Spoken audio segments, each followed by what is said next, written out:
की व्यस्तता के चलते उन्होंने मना कर दिया था कि नहीं आ पाएंगे। अगर मुझे कहा जाता तो मैं जरूर जाता। नमस्कार। विजयपुर उपचुनावों में मंत्री रामनिवास रावत की हार पर तरह तरह के विश्लेषण हैं जो कि सामने आ रहे हैं और एक धड़ा यह भी मानता है कि अगर ज्योतिरादित्य सिंधिया और उनके समर्थक इस चुनाव में इंटरेस्ट दिखाते तो परिणाम कुछ और हो सकते थे। अभी हाल ही में बीते दिनों में ग्वालियर चंबल संभाग के दौरे पर आए हुए ज्योतिरादित्य सिंधिया से जब पत्रकारों ने पूछा कि आप उपचुनाव में क्यों नहीं गए, तो उन्होंने बताया कि लोगों का कहना है कि महाराष्ट्र के न जाने से ऐसा हुआ। उसमें हमें चिंतन करना होगा। जरूर चिंता की बात है, पर मतों में भी बढ़ोतरी हुई है और अगर मुझे कहा जाता तो मैं जरूर जाता। यदि मुझे बुलाया जाता तो मैं निश्चित रूप से पहुंचता।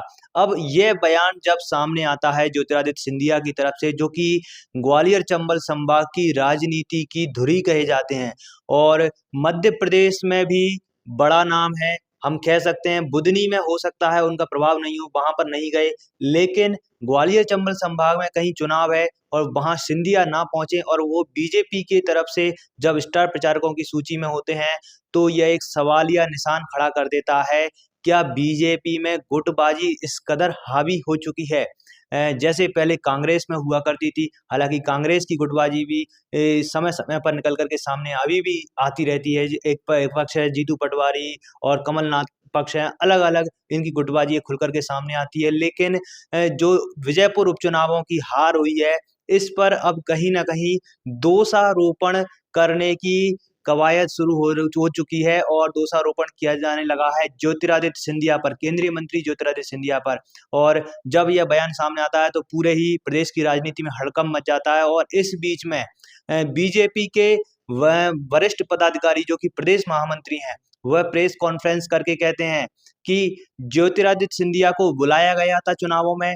नए नेतृत्व ने कहा, जिम्मेदारी के साथ कहा, माननीय प्रदेश अध्यक्ष जी ने कहा, माननीय हितानंद जी ने कहा, मुख्यमंत्री जी मौजूद थे, सबने बात की थी। क्योंकि उस सूची में थे, स्टार प्रचारकों की सूची में भी माननीय सिंधिया जी का नाम था। उनसे कहा गया था कि आप यहाँ आए, लेकिन उनकी व्यस्तता के चलते उन्होंने मना कर दिया था कि नहीं आ पाएंगे। और मोहन यादव के द्वारा, जो कि प्रदेश के मुख्यमंत्री हैं, उनके द्वारा निमंत्रण दिया गया। इसके अलावा बीडी शर्मा के द्वारा बुलाया गया और भी कई नेताओं के द्वारा ज्योतिरादित्य सिंधिया को बोला गया। लेकिन ज्योतिरादित्य सिंधिया के समय में जो कार्यक्रम थे उनमें अभाव था, समय का अभाव था, इस वजह से वह नहीं आ पाए क्योंकि महाराष्ट्र और जगह जगह पर भी चुनाव चल रहे थे।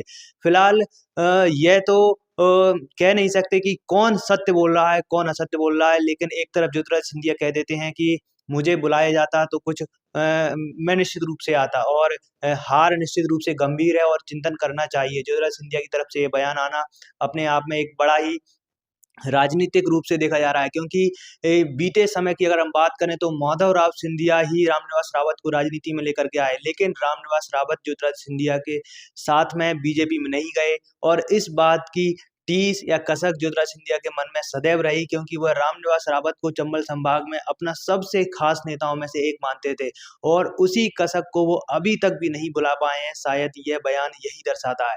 और वहीं रामनिवास रावत की तो फिलहाल के समय में हार हो चुकी है और उनके राजनीतिक भविष्य पर भी अब सवालिया निशान लग चुका है कि आगे रामनिवास रावत का क्या होगा, क्योंकि यह भी कहा जाता है कि यह सीट है जो कि कांग्रेसी फ्लेवर की सीट है और यहाँ से अब जीत पाना रामनिवास रावत के लिए या फिर मुश्किल रहेगा। हालांकि सिंधिया ने कहा कि यहाँ पर जो वोटों की जो गिनती थी उसमें निश्चित रूप से बीजेपी को बढ़त मिली है और ये अपने आप में एक अच्छा संकेत भी है।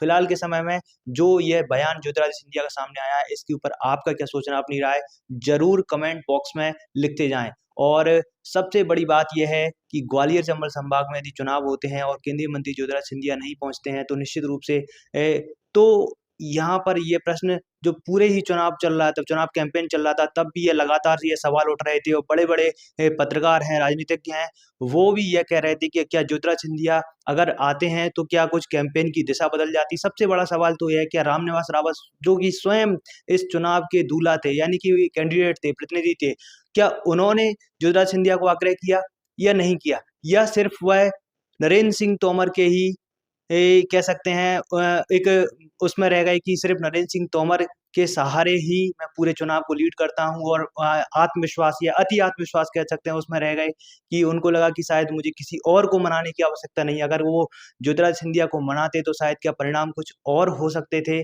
यह तो राजनीतिज्ञ और समय ही बता सकता था। लेकिन फिलहाल के समय में ये जरूर कहा जा रहा है कि अगर सिंधिया इस चुनाव में इंटरेस्ट दिखाते और सिंधिया के जो समर्थक नेता हैं वो यदि पहुंचते तो निश्चित रूप से परिणाम कुछ अलग भी हो सकते थे। फिलहाल आपका इस पूरे घटनाक्रम के बारे में क्या कुछ सोचना, अपनी राय ज़रूर लिखें और बने रहें हमारे साथ।